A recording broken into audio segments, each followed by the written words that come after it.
챙겨보는 실버TV 닥터 챙실입니다. 코로나 사태가 장기화되는 것은 물론 지속적으로 악화되고 있습니다. 수도권을 중심으로 확진자가 폭발적으로 증가하면서 우리의 삶을 전에 없이 위협하고 있죠. 초기와는 달리 현재는 무증상 감염이라든가 경로 파악이 쉽지 않은 등 확산에 대처하기에 점점 더 어려워지고 있습니다.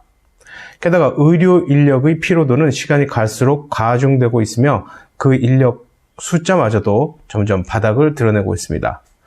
현재 영국에서는 변이 바이러스가 등장하고 말았습니다. 영국이 서둘러서 백신을 접종하는 이유가 있죠. 현재 영국 전역으로 코로나 바이러스가 퍼질 확률이 있어서입니다. 현재 우리나라 언론에서 백신 접종을 늦추는 정부를 비난하는 기사들을 뿌리고 있는데요. 이 문제는 그냥 영국이, 싱가포르가 백신을 접종하기 시작했고 또 백신을 구입했고 이런 식으로 접근하면 안 됩니다. 보다 합리적이고 과학적이며 이성적으로 접근해야 합니다. 나무만을 보는 그러한 정책보다는 숲을 보는 보다 거시적인 정책의 실행이 요구됩니다. 왜냐하면 코로나는 쉽게 우리 곁을 떠나지 않을 것이기 때문입니다.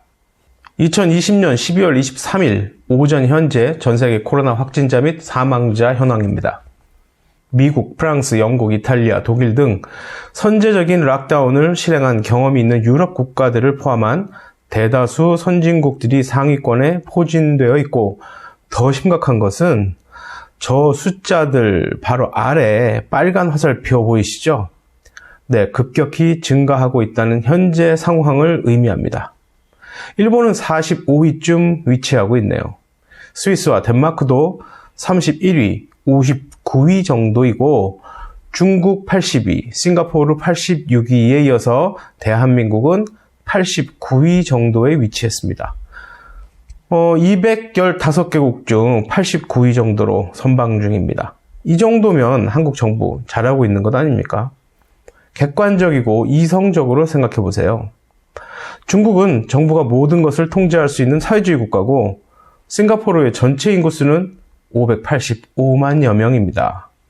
우리에 비해 턱없이 적은 인구수를 가진 나라입니다. 제발 우물 안에서 듣고 보이는 것만으로 판단하지 마시고 전 세계적으로 우리나라가 얼마나 노력하고 또 좋은 결과물을 만들어내고 있는지 직접 보시기 바랍니다. 다시 영국으로 가서 현재 영국은 백신 접종을 시작했습니다. 그만큼 급하죠. 변종이 발견되고 전국의 바이러스가 확산할 위험에 처해 있습니다. 그들은 백신의 부작용 등을 고려할 시간적인 여유가 없습니다. 프랑스나 독일 등 인접한 다른 국가들은 왜 가까이 있음에도 불구하고 백신 접종을 시작하지 않을까요? 그들이 경제력이 없어서 혹은 상황이 급하지 않아서? 아니죠. 영국의 백신 접종 결과를 확인할 수 있는 시간을 더 벌려고 하는 것입니다. 영국 바로 옆에 심각한 나라임에도 그들은 그나마 조금이라도 더 버텨서 백신 접종 부작용 여부를 확인할 수 있는 데이터를 확보하려고 하는데 89위 대한민국이 뭐 그렇게 백신에 대한 조급증이 있는 것인지 저는 그렇게 이해가 되지 않습니다. 만약 요즘 그렇게 이상한 기사들 뿌리는 기자들한테 당장 백신 갖다 주면 아마 안 맞을 겁니다. 그걸 뭘 믿고 맞냐고 하면서 말이죠. 현재 우리나라 정부는 백신을 급하게 제공하면 안정성에 의심이 된다는 비난을 받을 것이 뻔한 것을 압니다. 그리고 또 현재처럼 시간을 충분히 두고 부작용 확인 절차를 거친다면 또 정책이 실행이 더디다고 계속 좋지 않은 소리를 들을 것도 알고요. 결국 어느 쪽을 선택해도 욕먹는 거죠, 이것은. 그러니까 어느 쪽을 선택하더라도 이건 좋은 소리 못 듣기 때문에 제가 결정권자라도 국민의 안전과 생명을 지키는 쪽으로 판단할 수밖에 없는 것이죠.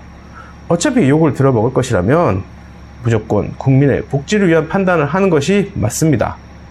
게다가 현재 우리나라의 코로나 상황은 다행히 진정 국면으로 접어들 것으로 예상된다는 것입니다.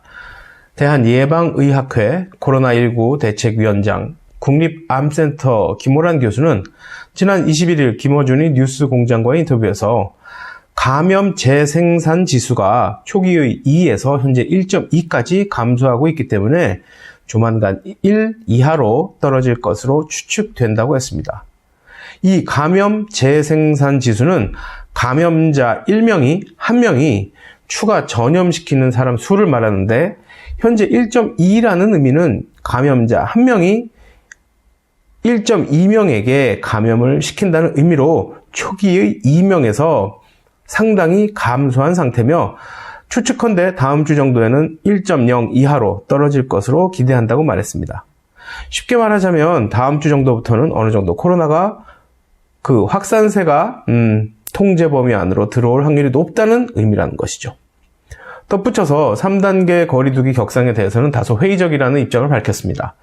왜냐하면 현재 확진자의 대다수가 요양원이나 종교시설에서 발생되고 있어 3단계 격상이 되더라도 그곳에서 발생하는 확진자 수에 별 영향이 없을 것이라는 예측 때문이라고 했습니다. 진짜 정말로 3단계 격상만큼 막아야 합니다. 우리 모두 망할 일 있습니까? 지금도 몰래 숨어서 술 마시고 마스크 안 쓰고 또 편의점에서 난동 부리는 사람도 있더라고요. 3단계 한다고 해서 그 사람들이 변하겠습니까? 그들이 갑자기 몰래 숨어서 마시던 술을 포기하고 또 편의점에서 일하는 분들에게 그렇게 막 음식 갑자기 안 던지고 그렇겠습니까? 저는 아니라고 생각합니다. 3단계로 가면 그나마 희망 갖고 버티는 소상공인들 다 망합니다. 제 주위에 사업하시는 분들 현재 정말 다른 선택의 여지가 없어서 접고 싶고 버티고 싶은 마음 없는데 정말 다른 선택이 없어서 버틴다고들 하십니다. 현재 정부의 코로나 관련 정책 기조는 연말 그리고 내년 초까지 코로나의 상승세를 일단 둔화시키고 그때부터 부작용을 최소화한 백신이나 치료제를 공급하려는 계획일 것이라고 예상됩니다. 나무만을 보지 말고 숲을 볼 줄 아는 지혜가 필요한 시기입니다. 자, 이제 본론으로 들어가서 코로나의 장기화와 더불어 의료진의 필요도가 매우 심각합니다. 병실이 부족한 데다가 인력이 버텨내지 못하고 있죠. 따라서 국민들이 반대 여론에도 불구하고 저는 개인적으로 무조건 심하게 반대합니다만 의대생들이 국시 허용 얘기도 나오고 있습니다. 국민들 대다수가 매우 심하게 반대하지만 그럼에도 불구하고 그들로 하여금 국가 고시를 다시 응할 기회를 허용하고 의료진 확충을 해야만 한다는 정부의 판단과 결정이 나온다면 저 역시 정부의 선택을 지지하겠습니다. 그러나 다시 또 강조해서 말씀드리지만 의대생들이 국시 거부와 재시험 요구는 절대 용서할 수 없는 만용입니다. 하지만 또다시 말씀드리지만 국민이 생명과 안전보다 더 중요한 것은 없겠죠. 이렇게 코로나 확산을 둘러싼 여러 가지 사회적 갈등까지 발생해서 국민들의 피로도 역시 날이 갈수록 높아지고 있습니다. 이는 곳곳에 생긴 선별 진료소에 방문하여 본인의 건강을 챙기는 인원의 수가 점점 많아지는 현상으로 확인할 수 있습니다. 불안감이 점점 더해가는 것이죠. 목숨보다 더 중요한 것은 없습니다. 여러분, 의료기관에서 일하는 죄로 코로나 전선의 최전방에서 애쓰고 있는 의료진들의 피로도는 우리의 상상을 초월합니다. 휴직이나 이직도 고려 중인 분들도 많다고 합니다. 그냥 간단히 이렇게 생각해 봅시다. 명절에 손님이 다녀가시고 좀 쉬려는데 또 손님이 오셔서 손님상 차려내야 하고 그 손님들 가시고 나서 쉬려는데 또 저녁상 차려야 하고 이거 미치는 겁니다. 오늘 여러분들께 집에서 간단히 의료진들을 도울 수 있는 방법을 한 가지 알려드리겠습니다. 코로나 환자가 격리 입원되어 치료받고 있는 병원에 택배를 보내지 말아주세요. 제발 부탁드립니다. 이것만으로도 의료 인력들이 상당한 수고로움을 덜 수 있다고 합니다. 직접적인 의료 서비스를 제공해야 할 인력들이 환자들에게 쏟아지는 택배로 엉뚱한 곳에 힘을 쏟고 있습니다. 코로나로 인한 면회 제한으로 면회를 못하게 되자 대신 음식물 등 필요한 물건들을 택배로 보내는데 그 양도 어마어마해서 환자 1인당 15개에서 20개 정도가 도착한다고 합니다.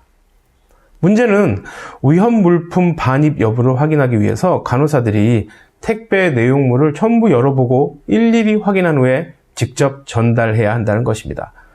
그러니까 병원 내에서 택배기사 역할을 하는 것이죠. 꼭 필요한 생필품 외에는 택배를 보내지 말라고 해도 그렇게 안내를 해도 많은 분들이 각양각색의 물건을 보내고 있답니다. 일부 보호자들은 배달 음식을 도시락인 것처럼 위장해서 책 밑에 숨겨서 보내거나 굳이 환자에게 필요하지 않은 과일이나 과자 등 군것질 같은 것들을 보내는 경우도 많고, 또 정말 심각한 것은 병원을 호텔처럼 생각하고 베개나 이불을 택배로 주문하고 또 의료 인력을 호텔에서 서비스 제공하는 인력으로 오해해서 갖가지 요구를 하는 환자들도 있다는 겁니다. 이게 뭡니까, 여러분? 현재 상황은 이렇습니다. 택배가 도착하면 간호사 및 병원 미화를 담당하시는 분들께서 모든 박스를 다 확인하고 직접 전달하시며, 또 지금 당장 필요한 물품 제외한 나머지 물품들은 또 보관까지 한다고 합니다. 게다가 필요한 물품을 제외한 각종 포장재를 다 정리하고, 또 환자가 퇴원하고 나면 그 자리에 남아있는 의료 및 음식 폐기물까지, 그러니까 먹다 남긴 음식물들까지 전부 수거해서 정리해야 한다는 것입니다. 와, 집에서 나오는 음식물 쓰레기도 정말 좀 그런데 정말 심각하군요. 최근 국립대병원 한 곳은 병원 밖에 임시 택배 저장소 만들고 그곳에서 병원 인력이 모든 택배를 확인한 후에 각 환자들에게 배달하는 방법도 고려 중이라 합니다. 왜냐하면 이제는 택배 기사님들께서도 병원 출입을 꺼리시기 때문이고, 또 그에 대한 회사의 공식적 지침도 있다고 합니다. 코로나로 인해 택배 기사님들의 배송량이 엄청나게 증가했다고 들었는데, 와, 병원까지 난리군요, 현재는. 결국 문제는 증가하는 병원의 택배를 줄이는 것으로 해결이 가능할 것으로 생각됩니다. 여러분, 병원에 꼭 반드시 필요한 필수적인 물품이 아니라면 당분간 택배 보내는 것을 자제해 주시기 바랍니다. 이렇게 어려울 때는 서로 잘 돕는 우리 대한민국 아니겠습니까? 챙겨보는 실버TV입니다. 감사합니다.